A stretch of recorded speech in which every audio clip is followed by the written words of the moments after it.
Kinahanglan gihapon sa Philippine Drug Enforcement Agency ang tabang sa Philippine National Police diha sa gyera kontra illegal nga droga.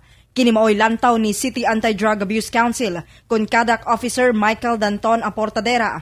Matod ni Aportadera nga mismong si PDEA Chief Aaron Aquino nagsulti nga kinahanglan niya ang tabang sa kapulisan sa pagsulbad sa illegal nga droga tungod sa kakulangon sa personahe. We mentioned sa iyang interview na he needs the PNP. Police man pud na siya.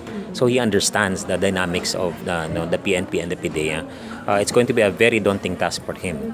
Kung independent ng PDEA to handle the drug problem, medyo maglisod gid sila ana at first. Ang mando ni Presidente Rodrigo Duterte sa PDEA, pamaagi aron ang ahensya na gayud ang mututok sa mga anti-illegal drug activities sa gobyerno.